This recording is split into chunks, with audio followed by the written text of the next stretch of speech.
Okay, so first of all, for everyone that's watching this, again, I want to say Happy New Year. I hope you had a good holiday season, and I hope that you're coming back to the day-to-day activities is happening in a soft, not too brutal way.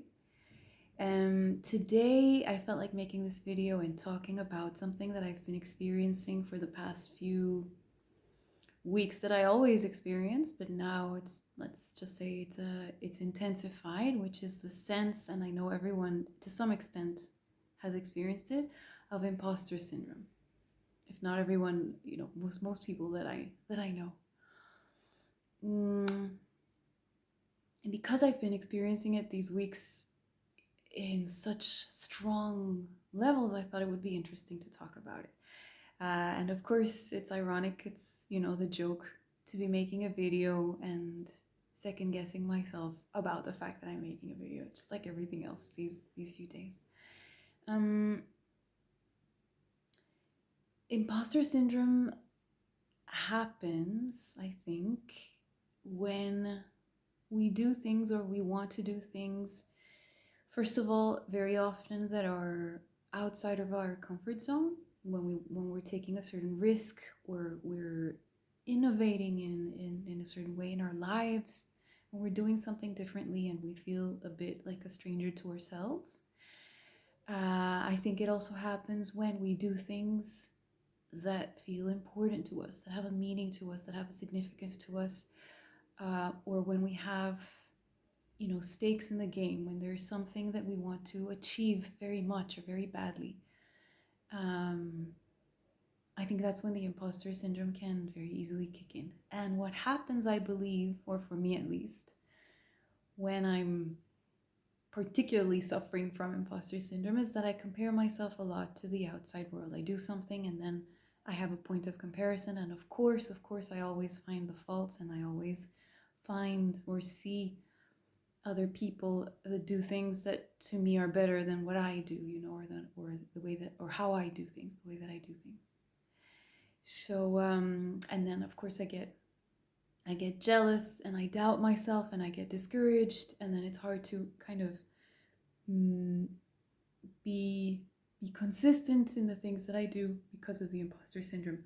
And sometimes, and for me that happens a lot, when I make a decision, when there's a project that I want to do, for example, because that's for me where it really, really kicks in. I mean, there are a few aspects of life, but right now that's where I'm feeling it the most. Everything that happens, once I've set my intention and I want to do something, or I want to get something done, and I'm in that process or in that development, everything that happens that is positive or encouraging, I tend not to see. And everything that happens that is potentially discouraging, I really see through like a massive magnifying glass, right?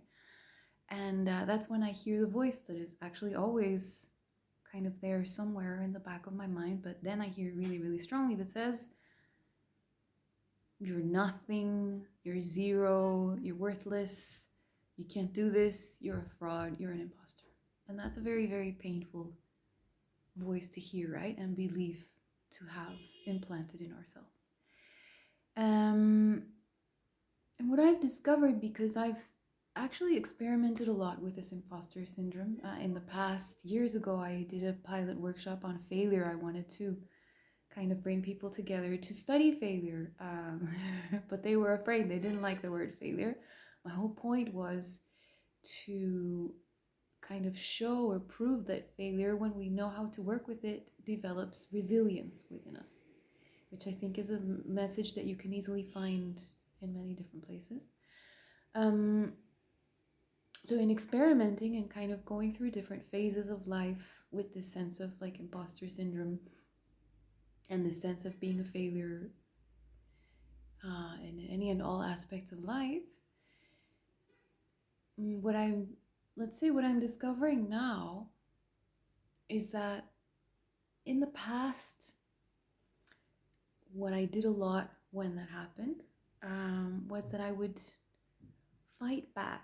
I would have this sense, like for a long time when I did things and I felt like I was a failure, I stopped.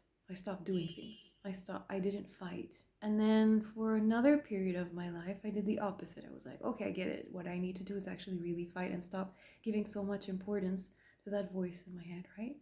And so I started fighting back. But the fighting back was creating actually a lot of resistance. It was reinforcing my sense that I was a total loser because I was fighting so hard against it. I was like, oh yeah, well I'm not. I'm gonna prove it to you, which is to you is me, because this is all happening inside me, right?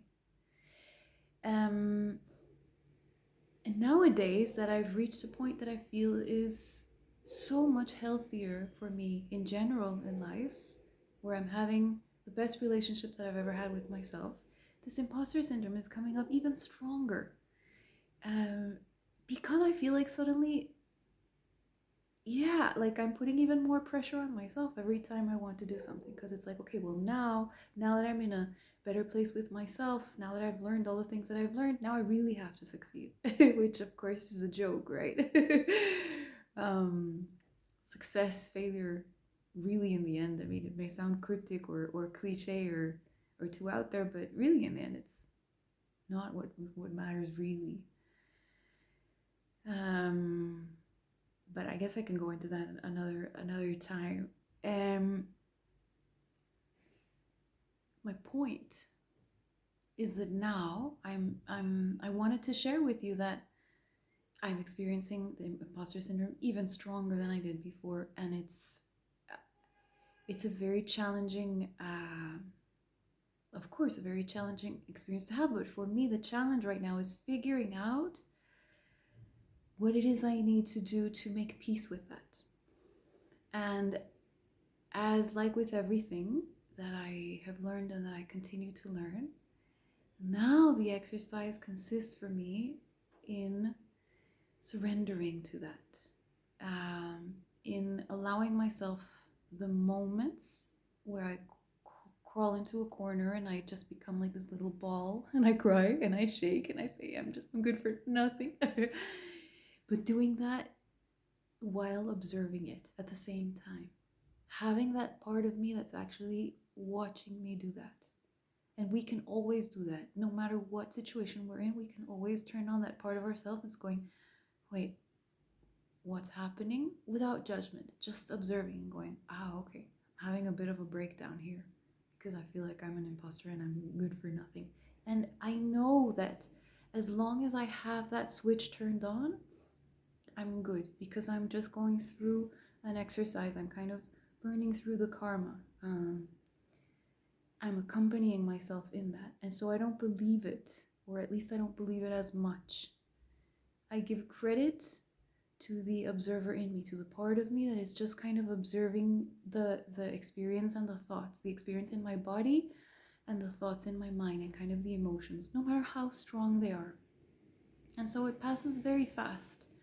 And I move on to the next moment. So that's the other thing, is that I discover right now that even though it can be very acute and very intense, it's temporary. It lasts very short periods of time, because I agree to observe it as it's happening at the same time. Because then I'm introducing, a sort of new configuration in it, where a part of me is just studying that. So that's what I mean when I say surrender into that experience. It's not comfortable, it's not easy. It's much better to feel powerful and strong, but I believe that the power and the sense of strength actually stems from that, from not fighting that, not running away from it, but also not succumbing to it, not like not killing our soul within that. Just kind of observing it and going, okay, I really feel like a loser right now. Even that thought is just like going through my mind. It's not really me. And so little by little, I feel like there's something that's being peeled off or kind of washed away. And that, I understand more and more, is the point. The point isn't what I'm actually wanting to succeed. Of course, it continues to be important for me. the goal is still there. It's that there are still things that I want to do, and I'm not taking away the importance, but I'm understanding that what I'm really here to do is learn what I am learning in this process, which is learn to peel off the parts of me that are making me suffer and that I don't need anymore. And as I do that, it's true that the pressure comes off a little more every time. So I hope that makes sense, what I'm telling you, what I'm sharing.